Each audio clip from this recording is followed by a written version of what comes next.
I'm Mackenzie Wilson, 29, standing alone in my newly decorated living room surrounded by untouched food platters and unopened champagne bottles. 7 years of sacrifice, thousands of overtime hours, and countless declined invitations led to this moment, my dream home, finally mine. The clock on the wall reads 8:47 p.m. My housewarming party was supposed to start at 6 o'clock. I checked my phone for the 20th time in the last hour, sweeping through messages from family members who all found reasons not to show up.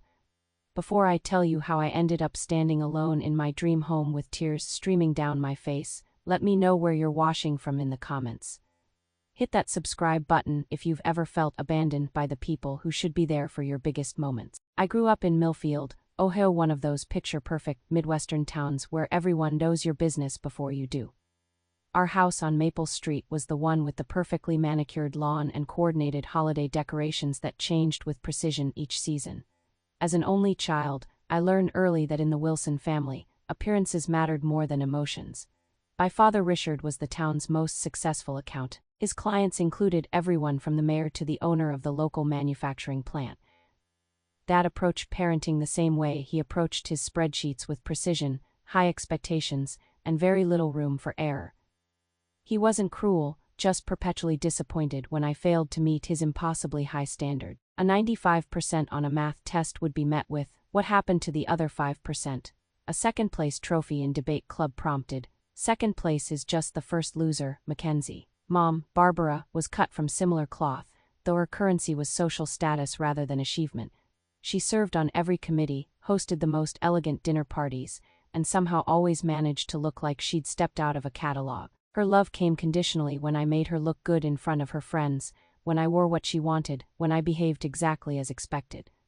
"Mackenzie," she'd say while straightening my collar before church, "remember that people are always watching the Wilson family.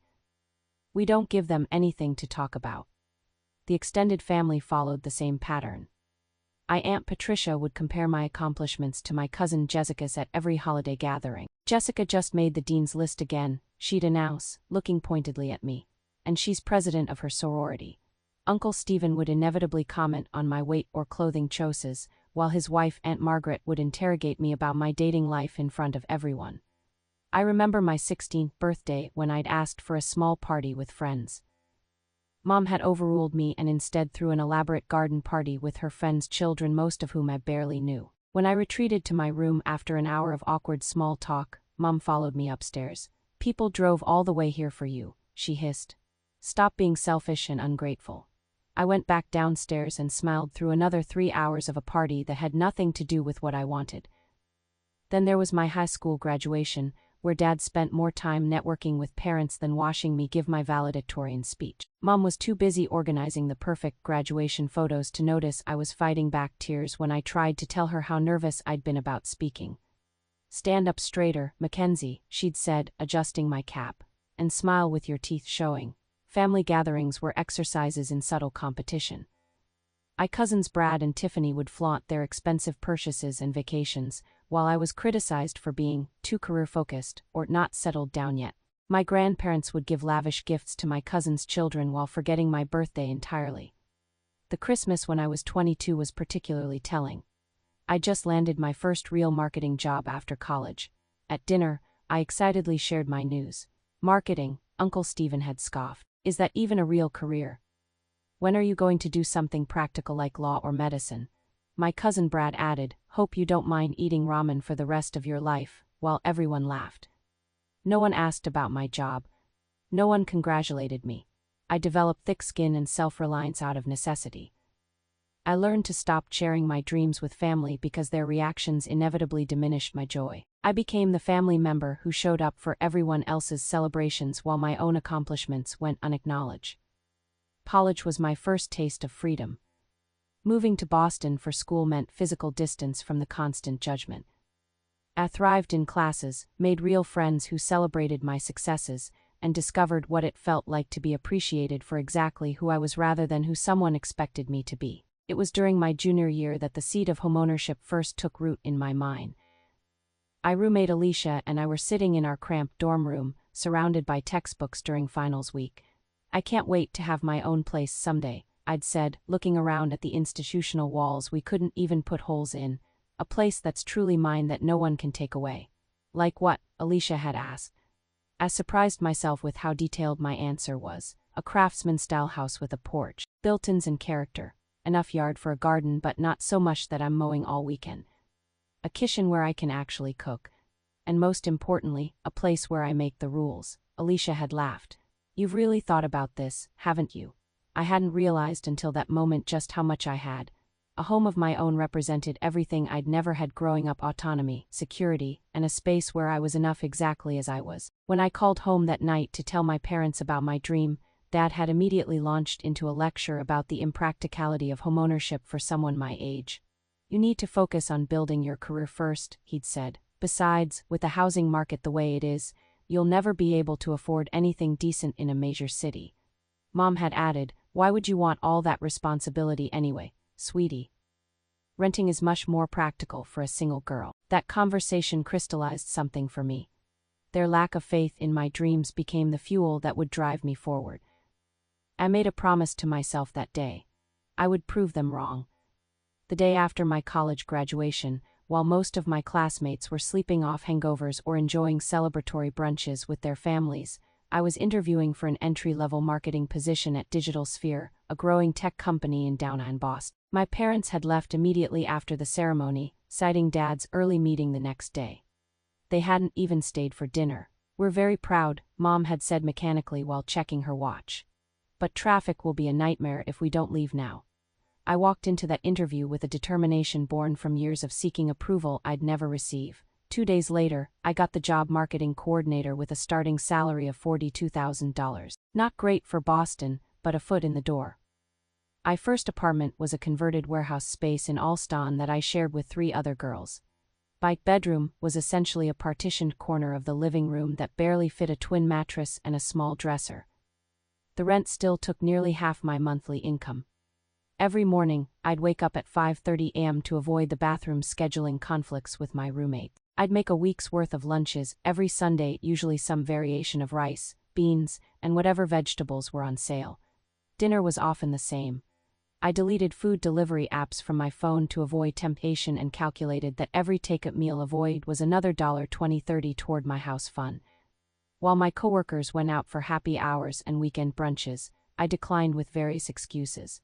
Few people understood my relentless focus on saving. Even fewer knew about the detailed spreadsheet I'd created tracking every dollar that went in and out of my accounts. 6 months into my job at Digital Sphere, I took on a weekend position at a local coffee shop.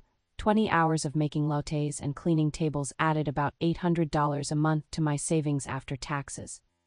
My weekends became a blur of customer service and exhaustion, but washing my house fund grow made it worth. When my roommate Rachel invited me to join her and friends for a trip to Montreal, I declined. Come on, Mac, she'd pressed. It's only $500 for the whole weekend. You deserve a break. What Rachel didn't understand was that $500 wasn't just money to me. It represented 2 weekends of coffee shop work, 60 lattes made, 24 hours of standing on my feet. It was another brick in the foundation of my future home. During my second year at Digital Sphere, I landed my first major project: a complete rebranding of our email marketing campaign. I worked 80-hour weeks for a month straight, arriving before my boss and leaving after the cleaning crew. The campaign increased open rates by 32% and directly led to a 15% revenue increase for the quarter. At my performance review, my supervisor Jackie noticed the dark circles under my eye. You're doing outstanding work, Mackenzie, she'd said, but you need to find some balance. You can't pour from an empty cup. I nodded and promised to take better care, but we both knew I wouldn't slow down. 3 months later, I received a promotion to marketing specialist with a $12,000 salary increase. Every extra dollar went straight into my house fund. When I called my parents to share the news, Dad's first question was, "Did everyone else on your team get promoted too?" When I explained that I was the only one, he replied, "Well, that's something at least." Mom chimed in from the extension, "Have you thought about moving into a better apartment now? You know, appearances matter in professional settings. People judge you by where you live." Actually, I'd responded, "I'm planning to continue living with roommate. I'm saving for a down payment on a house." The silence on the other end spoke volumes before Dad finally said, "That's years away, Mackenzie. You should focus on more immediate goals." By year 3, I had been promoted again to marketing manager, overseeing a team of 4. My salary had nearly doubled from my starting position, but my lifestyle remained largely unchanged. I still had roommates, though I'd upgraded to an actual bedroom. I still meal prepped, though I occasionally allowed myself the luxury of better ingredients. I still tracked every dollar, though the house fund had grown substantial enough that I'd moved it into a high-yield savings account. That Christmas, while visiting Millfield, my cousin Brad asked about my little marketing job in a tone dripping with condescension. "It's going well," I'd replied evenly. "I'm managing a team now." "That's nice," Aunt Patricia had interjected before I could continue. "Brad just closed a huge real estate deal. 7 figures, she turned to me with false concern. "Are you dating anyone yet, dear?" 30 is right around the corner, you know. I'd excused myself to the bathroom, where I pulled up my savings account on my phone. The balance $78,452.13 calmed me instantly. They might never respect my career choices or life decisions, but they couldn't take away what I was building for myself. Year 4 brought my biggest challenge yet. Digital Sphere was acquired by a larger company, and for 3 terrifying weeks, everyone's job hung in the balance. I worked 18-hour days preparing reports, presentations, and strategy documents to prove my team's value. When the dust settled, not only did I keep my position, but I was promoted to Director of Content Marketing with another significant salary increase. That night, I transferred $10,000 into my house fund as a celebration, bringing my total savings to just over $100,000. I was more than halfway to my goal. Year 5 was a lesson in patience. The housing market in Boston had exploded, pushing prices well beyond what I'd initially calculated. Rather than compromising on my dream, I doubled down. I took on consulting projects on the side, built my personal brand through industry speaking engagements, and negotiated a performance-based bonus structure that significantly increased my compensation. I lived on roughly the same budget I'd had as an entry-level employee despite now earning 3 times as much. Friends and coworkers thought I was bizarre, frugal to the point of deprivation. What they didn't understand was that every sacrifice was a conscious choice, every dollar saved a vote for my future. By the end of my 7th year in Boston, my house fund had grown to just over $250,000. Between that and my excellent credit score, I was finally ready to begin the search for my dream home. I called my parents to share the milestone. "That's a lot to have in cash," Dad commented. "You should have invested more of it. The opportunity cost of keeping money in savings, even high yield, is substantial." Mom added, "Just be careful not to buy in an area that's too urban, prime rates, you know." Not a single congratulations.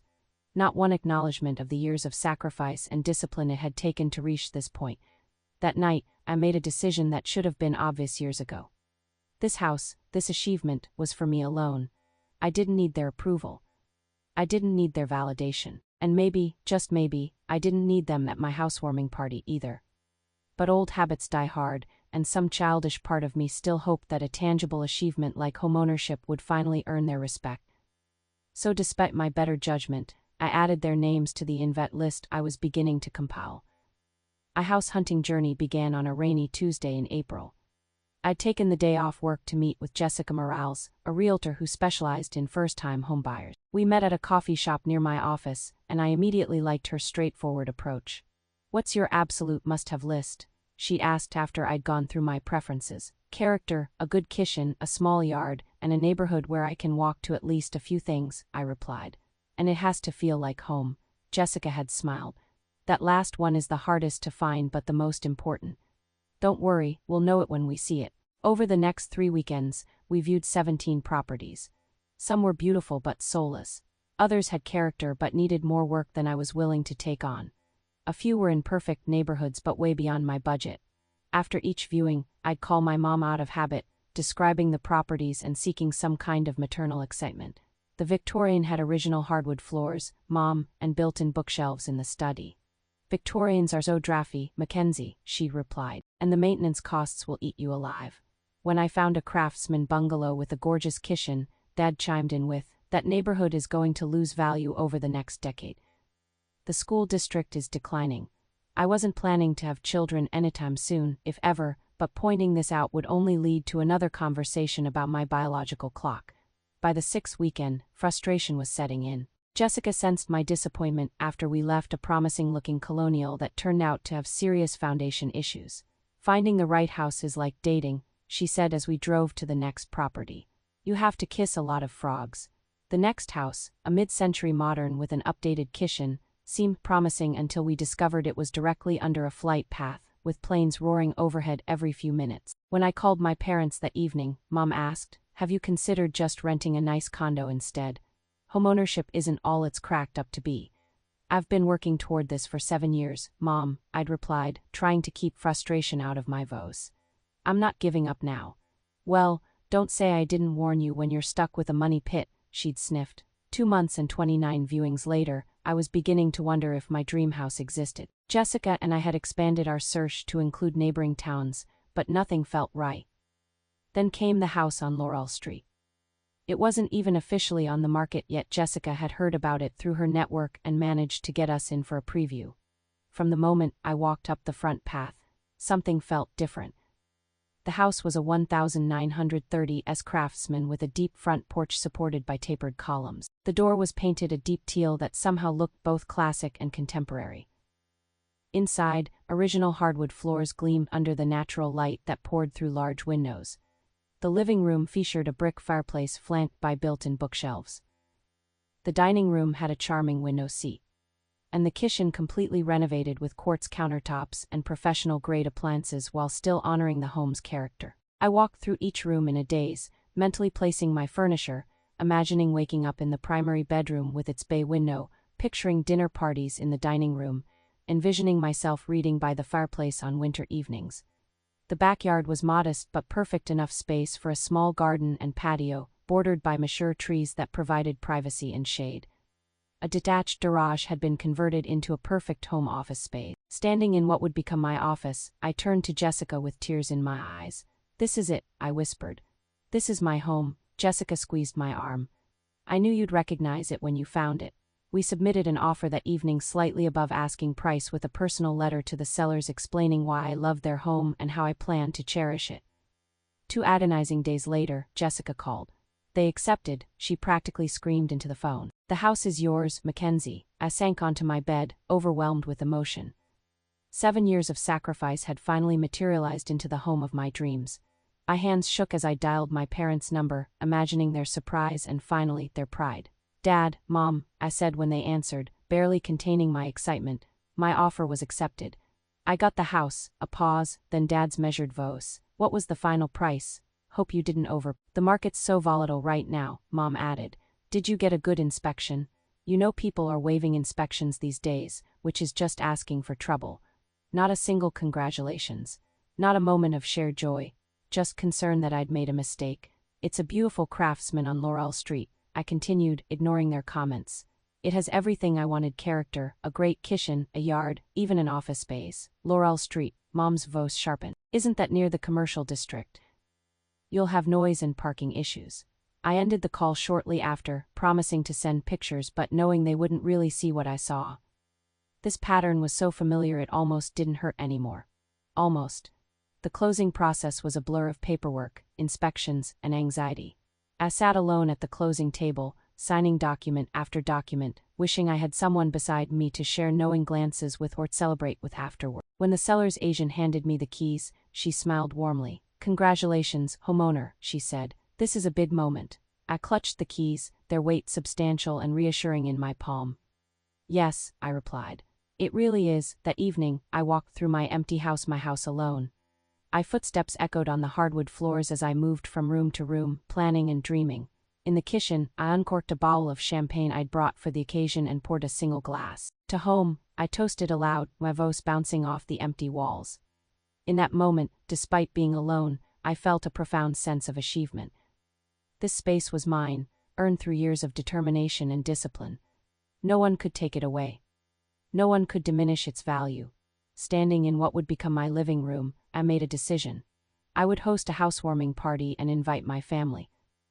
Maybe seeing the physical manifestation of my years of work would finally earn their approval. Maybe standing in my beautiful home, they would finally understand and celebrate what I'd accomplished. I took another sip of champagne, imagining the house filled with people, with conversation and laughter. The fantasy was so vivid I could almost hear it. 2 weeks later, after painting every room and arranging furniture deliveries, I sent out invitations to my housewarming party. Despite years of disappointment, hope still flickered stubbornly in my heart. The 6 weeks between closing on my house and hosting the housewarming party were a whirlwind of activity. I took 2 weeks of vacation time to focus entirely on transforming the empty house into my home. My first project was painting. I'd spent months collecting paint samples and testing them in different lights before settling on my color palette. The living room would be Stillwater blue, a sophisticated gray blue that changed subtly throughout the day. The kitchen walls would be fresh linen, a warm off-white that made the space feel clean but not sterile. The dining room would be Bordeaux, a rich, deep red that would make dinner parties feel intimate and elegant. I spent 3 solid days on a ladder, meticulously cutting in around crown molding and baseboards, determined to do it right without hiring professionals.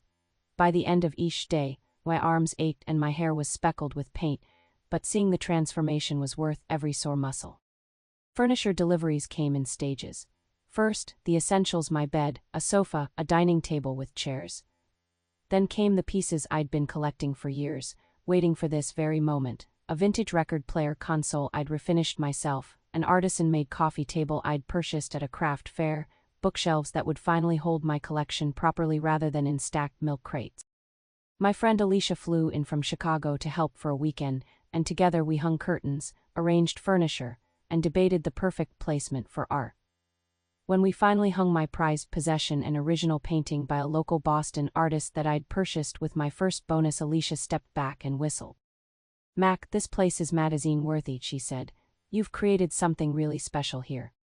That night, we ordered pizza and sat on cushions on the living room floor, my dining table still unassembled. "Have you told your family about the party?" Alicia asked between bites. "I sent formal invitations," I replied. "Actual paper ones." Alicia raised an eyebrow. "And Mom called to ask if she needed to bring anything. Dad texted to confirm the date." I shrugged, attempting nonchalance. "They'll come." Alicia knew enough about my family dynamic not to push further, but her skeptical expression spoke volumes. After she left, I threw myself into creating the perfect housewarming party. I designed personalized invitations featuring a watercolor of the house's exterior. For my parents, I added a handwritten note: "Can't wait to finally share my dream home with you." For my extended family, I wrote individual messages referencing shared memories or inside jokes. The RSVPs trickled in slowly. Mom confirmed by phone, saying, "We wouldn't miss it, sweetie. Your father's put it on his calendar." Aunt Patricia replied with a text: "Looking forward to seeing this house you've been saving for all these years." Uncle Stephen and Aunt Margaret sent a formal response card. Cousins Brad, Tiffany, and Jessica all confirmed via text with varying degrees of enthusiasm. With confirmations in hand, I began planning the menu, determined to impress. I would serve my father's favorite smoked salmon canapés, my mother's preferred champagne, Aunt Patricia's famous spinach dip recipe though mine never quite matched hers, and Uncle Stephen's favorite single malt scotch. I wanted them to feel considered, to see evidence that despite years of emotional distance, I still cared about their preferences. The week before the party, I took another day off work to deep clean every corner of the house. I washed windows until they sparkled, polished hardwood floors on hands and knees, and arranged fresh flowers in every room. I created a playlist that perfectly balanced my own taste with songs I knew my family would appreciate. I even framed old family photos to display on the entryway console, a peace offering of sorts, a visual reminder of our shared history. The night before the party, I stood in my kitchen surrounded by grocery bags filled with ingredients and party supplies. I spent hours prepping food, assembling cheese boards, preparing dips, marinating shrimp, and baking my grandmother's cookie recipe. By midnight, my refrigerator was packed with labeled containers, each holding components for the next day's spread. Before going to bed, I walked through each room once more, straightening pillows, adjusting picture frames, and making sure everything was perfect.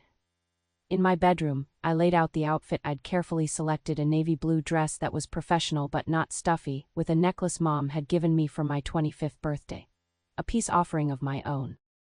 Morning arrived with perfect weather, sunshine streaming through windows, casting warm light across freshly painted walls.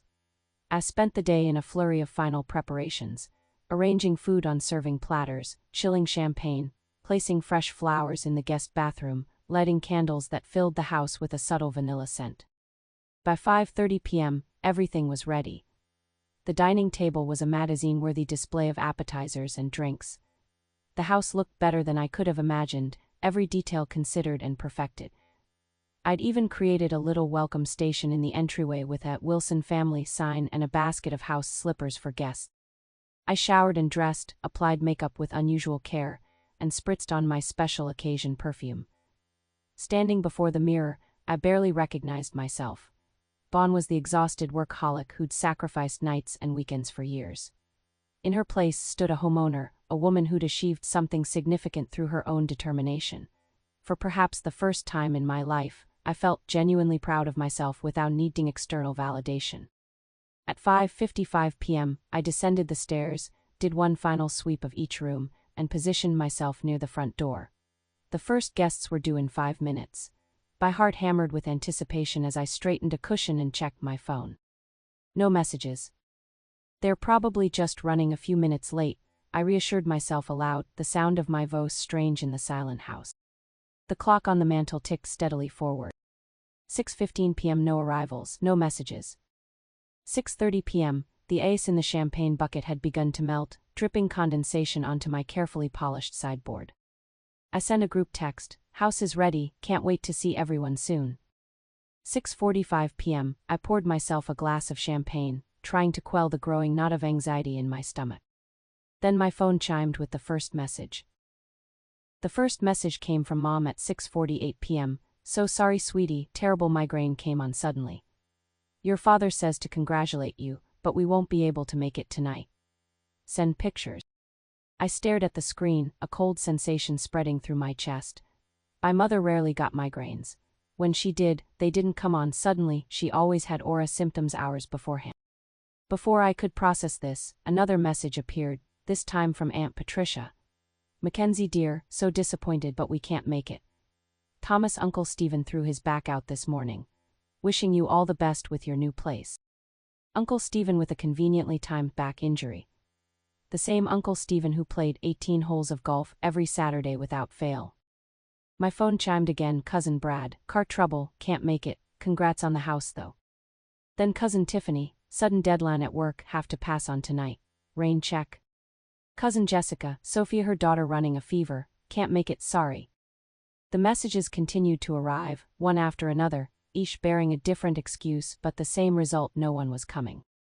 I sank onto my sofa, the champagne glass dangling limply from my fingers. The silence of the house seemed to mock me now. All those carefully arranged platters of food, the thoughtfully selected wine, the strategic lighting, all for nothing. At 7:15 p.m., I tried calling Mom directly, some desperate part of me hoping there had been a miscommunication. "Hi, you've reached Barbara Wilson, I can't come to the phone right now." I hung up and tried Dad's cell straight to voicemail. Aunt Patricia didn't answer either. Neither did Uncle Stephen. None of my cousins picked up. By 7:30 p.m., reality had fully settled in, no one was coming. No one had ever intended to come. I placed my untouched champagne glass on the coffee table and walked to the kitchen where my phone was charging. With shaking hands, I opened Instagram, a platform I rarely used. Mom was more active there since joining her garden club. The most recent post on her profile, timestamp 7:12 p.m. 12 minutes after she'd supposedly been incapacitated with a migraine, showed her smiling broadly at what appeared to be a neighborhood gathering. The caption read, "Impromptu dinner with the Millers. Nothing better than good friends and good food." I felt physically ill. Navigating to Uncle Stephen's page revealed a check-in at his golf club just 3 hours earlier. Perfect afternoon on the back nine with the boys. Back feeling great after last week's session with Dr. Green. Brad had posted a story showing him at a restaurant with friends, timestamp 7:25 p.m. Tiffany was tagged in photos at a concert.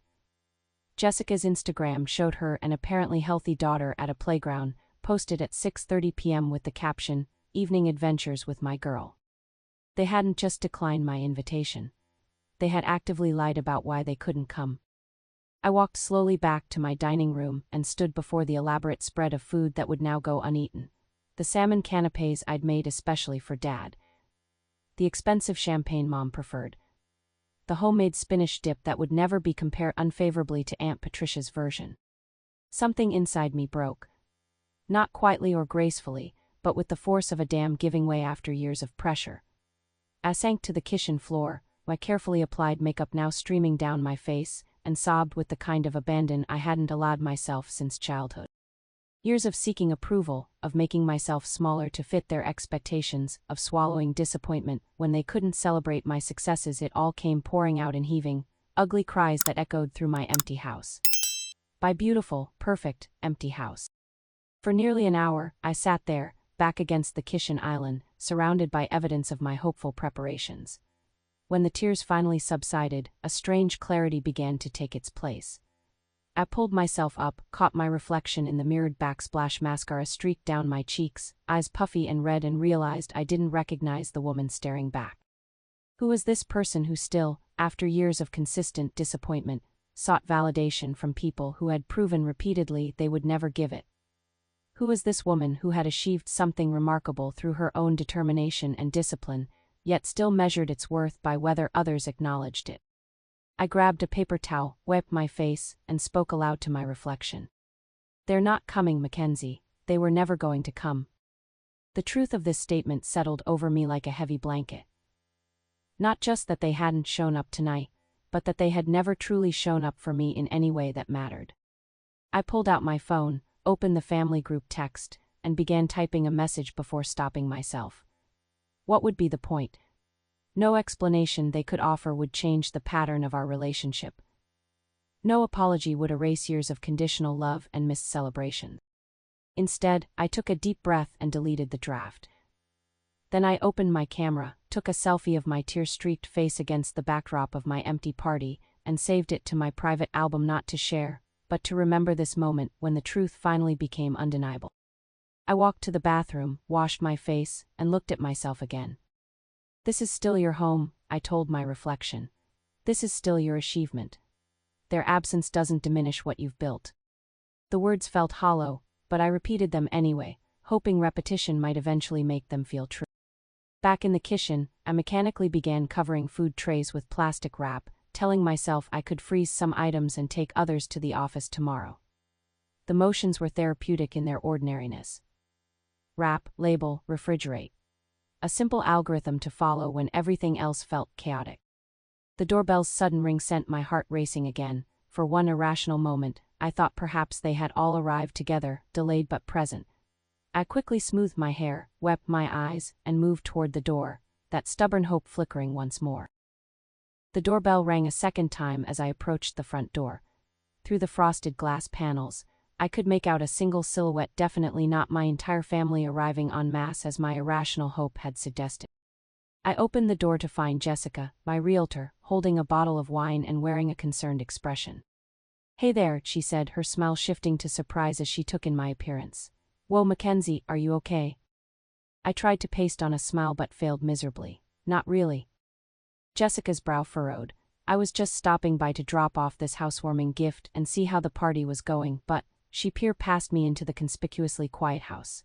"Where is everyone?" The simple question broke through my fragile composure. "There is no everyone," I admitted, my voice cracking. "No one came." Jessica's expression shifted from confusion to understanding to outrage in the span of seconds. Without waiting for an invitation, she stepped inside and placed the wine on the entryway table. "Your family?" I nodded, unable to form words as fresh tears threatened. "Well," she said, taking off her jacket, "their loss is my gain. I'm starving, and that spread I can see in your dining room looks amazing." Her matter-of-fact response startled a laugh out of me. "You don't have to do this, Jessica. I'm sure you have other plans tonight." "I really don't," she replied, already heading toward the dining room. "And even if I did, I'd cancel them. No one should be alone for their housewarming, especially not when there's this much food involved." I followed her, watching as she surveyed the elaborate spread with appreciative eyes. "You went all out," she commented, picking up a salmon canapé. "These look professional." "I wanted everything to be perfect," I admitted softly. Jessica turned to me, her expression gentle but firm. "Mackenzie, this house is already perfect. You're the one who made it that way, not fancy appetizers or decorations, and certainly not the approval of people who couldn't bother to show up." Before I could respond, the doorbell rang again. I looked at Jessica in confusion. "That's not my doing," she said, raising her hands in mock surrender. "Maybe someone from your family finally got their act together." I walked back to the door, hope cautiously rekindling despite my better judgment. Opening it revealed not a family member, but a man about my age holding a potted plant. "Hi," he said with an easy smile. "I'm Michael from next door. I noticed the lights and thought I'd come welcome you to the neighborhood." His smile faltered slightly as he took in what must have been my obviously distressed appearance. "Is this a bad time?" "No, I struggled to find the right words. It was supposed to be my housewarming party, but no one showed up." Michael's friendly expression shifted to indignation on my behalf. "That's just wrong. Here I am crashing your party, and the invited guests don't even show." "Poor form," he extended the plant. "Well, consider this your official welcome from Laurel Street. It's a peace lily pretty hard to kill, which makes it perfect for new homeowners." Despite everything, I found myself smiling genuinely as I accepted his gift. "Thank you. Would you like to come in? There's enough food for about 20 people, and so far it's just me and my realtor." "I'd love to," Michael said, stepping inside. "And if you don't mind, I could call my wife Anna. She's just down the street at book club and was saying earlier she wanted to meet the new neighbor." 20 minutes later, my quiet, empty house had transformed. Jessica was pouring wine for Michael and his wife Anna, who had arrived bearing a plate of homemade cookies. "Always baked too many," she'd explain. The three of them had insisted on a proper house tour, expressing genuine admiration for the features I'd fallen in love with. "These built-ins are incredible," Anna gushed, running her hand along the original bookshelves. "You don't see craftsmanship like this anymore." "The kitchen renovation is perfect," Michael added. "Whoever did it managed to update while respecting the original character." Their appreciation was balm to my wounded spirit. These strangers saw what my own family couldn't or wouldn't: the beauty of this home, and the achievement it represented. As we settled in the living room with plates of food, Jessica raised her wine glass. "To Mackenzie, who worked harder for this dream than anyone I've ever met. Your determination is inspiring." "To Mackenzie," Michael and Anna echoed, lifting their glasses. "You know," Anna said after taking a sip, "Michael and I moved here 3 years ago and barely knew anyone. Now we can't imagine living anywhere else. This street has the best neighbors." Michael nodded enthusiastically. "The couple across the street, the Ramirez, hosts a monthly block dinner. And 2 doors down, Ham and Sarah have the annual 4th of July barbecue that the whole street attends. Don't forget the Petersons' holiday cookie exchange," Anna added. "That's coming up in December. You'll have to join us." I listened to their neighborhood stories, a new possibility slowly dawning. These weren't just polite neighbors making small talk. They were offering me something I'd always craved but rarely experienced: a sense of genuine belonging. As the evening progressed, the doorbell rang twice more. First came Maria and Luis Ramirez, who Michael had texted about, the neighbor with too much food, bringing a bottle of sangria and infectious laughter. Then Tom and Sarah from 2 doors down, curious about the gathering.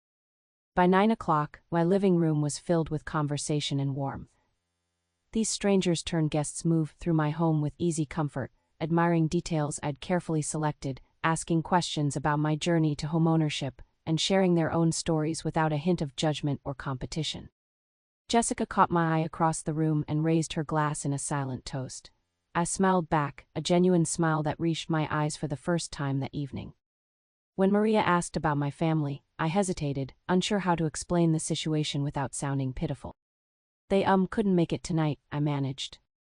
"Their loss," Maria said simply, and the conversation moved on without judgment or pity, just acceptance. As the impromptu gathering began to wind down around 11, Anna helped me package leftovers while Michael collected wine glasses. "This was lovely," Anna said, closing a container of barely touched spinach dip. "But you should know it's just the beginning. Once you're part of Laurel Street, you're part of a community." I tried to express how much the evening had meant to me, but the words stuck in my throat. Anna seemed to understand anyway. She squeezed my arm gently. "Everyone needs good neighbors, Mackenzie. Sometimes they become the family we choose rather than the one we're born into." After everyone had left, I stood in my quiet living room, now bearing evidence of an actual party: empty glasses on the coffee table, napkins tucked between sofa cushions, crumbs on the carpet I'd so meticulously vacuumed earlier. Rather than seeing mess, I saw proof that my home had already begun fulfilling its purpose: bringing people together, creating connections, hosting joy. I walked through each room, turning off lights, and paused in the kitchen. On the counter sat a row of phone numbers and emails that my new neighbors had insisted on sharing, along with invitations to upcoming street events and promises to check in soon. The contrast couldn't have been more stark. The people I'd spent years trying to impress hadn't bothered to show up, while strangers had filled my home with exactly the warmth and acceptance I'd always craved. I climbed the stairs to my bedroom, exhausted but with a strange sense of peace settling over me. The evening had been nothing like I'd planned, yet somehow exactly what I needed. As I drifted towards sleep, I realized something profound had shifted. For the first time, I wasn't measuring my home's value by my family's approval. Instead, I was seeing it through the admiring eyes of my new neighbors, people who appreciated it, and me, without conditions or history.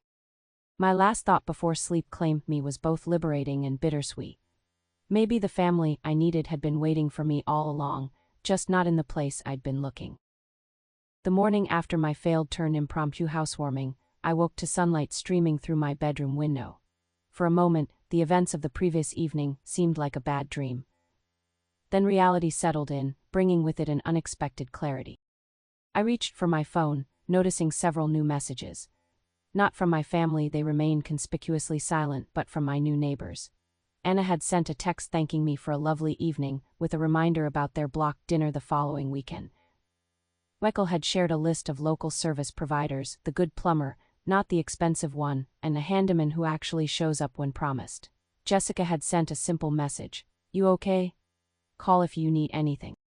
As I scrolled through these thoughtful messages, my phone rang. Mom's name flashed on the screen. I took a deep breath and answered, "Hello. Mackenzie, how was your little party?" Mom's voice carried its usual blend of disinterest masked as politeness. "Did the house show well?" The casual way she asked, as if she hadn't deliberately skipped the event, as if I hadn't seen photographic evidence of her real activities, ignited something in me. "You tell me, Mom," I replied, my voice steadier than I expected. "Oh wait, you can't because you weren't there. None of you were." A pause. "Mackenzie, I told you I had a terrible migraine. These things happen. At the exact same time you were at the Millers for an impromptu dinner. That's quite a coincidence." Another pause, longer this time. "You're checking up on me through social media? That's rather immature, don't you think?" I almost laughed at the deflection. "What I think is that it would have been more mature for you to simply tell me you didn't want to come, rather than lying about it." "Well," Mom sniffed, "if you're going to take that attitude, I don't see the point in continuing this conversation." "I agree," I said, surprising myself with how calm I felt. "But before we end it, I want you to know something. I've spent most of my life trying to earn your approval, yours and Dad's and everyone else's in the family. Yesterday made me realize I've been wasting my time. Mackenzie Wilson, we have always supported you." "No, Mom, you haven't. Not in ways that mattered. And that's okay, I've built a wonderful life despite that. But I won't keep pretending anymore. I won't keep accepting scraps of attention and calling it love." "I don't know where this is coming from." Mom's voice had taken on the wounded tone she used when feeling attacked. "We've done everything for you." "Except show up," I replied simply. "Goodbye, Mom." I ended the call before she could respond, my heart racing but my mind surprisingly clear. Setting boundaries with my family felt both terrifying and liberating, like jumping off a high dive for the first time. The momentary terror followed by the exhilaration of the plunge. Over the next few weeks, I gradually decreased contact with my family. I stopped initiating calls. I didn't send my usual detailed updates about work accomplishments. When they called, I kept conversations brief and factual, no longer seeking validation I knew wouldn't come. Dad noticed the change first. "Your mother says you're being distant," he commented during a rare call he'd initiated. "I'm adjusting my expectations," I replied truthfully. "What does that mean exactly?" I considered how to explain. "It means I'm no longer expecting you to be interested in my life or supportive of my choices. It's freeing, actually." His silence spoke volumes. Meanwhile, I threw myself into becoming part of my new community. I attended the Ramirez's block dinner, bringing a homemade dessert that earned genuine compliments. I joined the neighborhood association, volunteering to help with their quarterly newsletter. I had Jessica and her husband over for dinner to thank her for salvaging my housewarming night. My house became exactly what I'd dreamed it would be, a place entirely mine, filled with warmth and belonging, but not in the way I'd expected. Instead of finally gaining my family's approval, I'd found people who offered acceptance without condition. 3 months after moving in, I hosted my first dinner party. Around my table sat Jessica and her husband, Michael and Anna, the Ramirez, and 2 other neighbors I'd befriended. We laughed over shared bottles of wine, complimented each other's cooking contributions, and told stories late into the evening. Not once did I feel judged or diminished. As I cleared plates after everyone had gone, I realized I hadn't thought about my family's absence once during the entire evening. Their approval, once so crucial to my sense of worth, had become increasingly irrelevant. 6 months into homeownership, the inevitable happened. Mom called, her voice unnaturally bright. "Mackenzie, I saw the photos you posted of your fall garden. The house looks lovely." I had indeed been documenting my small gardening victories on social media, not for family validation, but to connect with a local gardening group I'd joined. "Thank you," I replied simply. "Your father and I were thinking we might come visit soon. See this house of yours in person." I recognized the pattern immediately. My success had become visible to others in their social circle.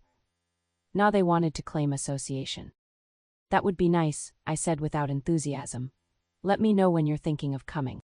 "How about next month? We could make a weekend of it."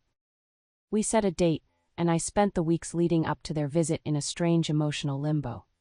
Part of me still yearned for their approval, while another part recognized this response as a deeply ingrained habit rather than a genuine need.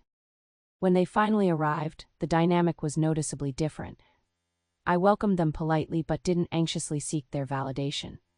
I gave them a tour of my home without over-explaining my design choices or apologizing for aspects they might criticize. Mom made a show of complimenting everything, her praise feeling performative rather than genuine. Dad nodded approvingly at my home office setup, but couldn't resist commenting on property taxes and maintenance costs. The shift came at dinner.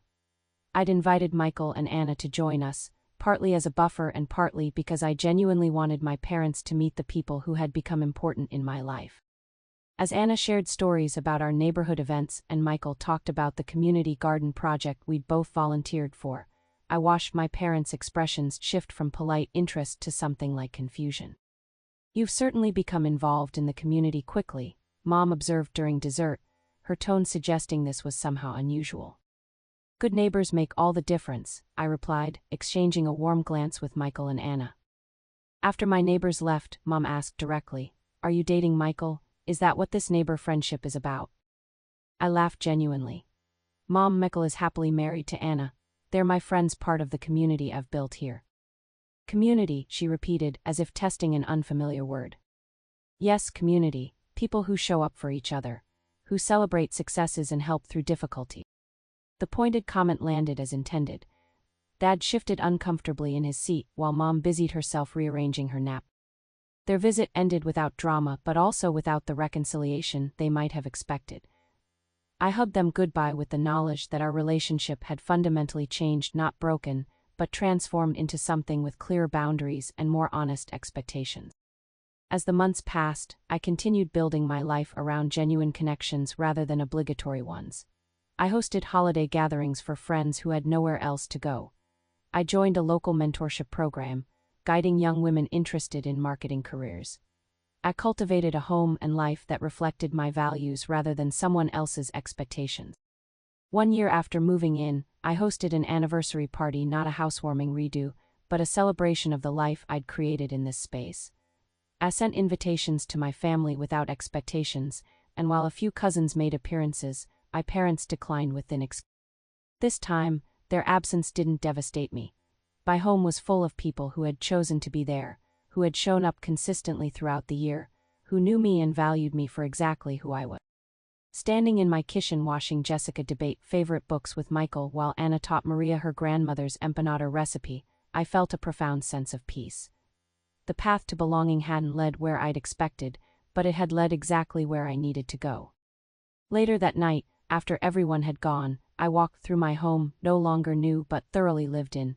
Photos of neighborhood barbecues and community events had joined the few family photos I still displayed. Books recommended by friends filled the built-in shelves. The dining table bore scratches from countless dinner gatherings. My house had become more than a physical achievement. It had become the foundation for the authentic life I'd always wanted but hadn't known how to create. That night, I sat on my front porch, watching fireflies flicker in the summer darkness. Michael and Anna waved from their evening walk. The Ramirez children rode bikes in the fading light. A new neighbor I hadn't met yet unloaded groceries across the street. I thought about the 7 years I'd spent saving for this house, imagining it would finally earn my family's approval and love. Instead, it had given me something far more valuable: the courage to stop seeking validation from people unwilling to give it, and the opportunity to build connections with those who offered it freely. Sometimes the most important journeys lead us exactly where we need to be, even when that's nowhere near where we thought we were going. My empty housewarming had broken my heart, but in doing so, it had finally set me free. Have you ever had to create your own sense of belonging when the people you expected to support you didn't show up? I'd love to hear your stories in the comments below. If this resonated with you, please hit that like button and subscribe to hear more stories about finding strength through difficult experiences. And if you know someone who might need to hear that family isn't always about blood relations, share this video with them. Thank you for being part of my chosen community today. Until next time, remember that home isn't just a place, it's the people who make you feel that you truly belong.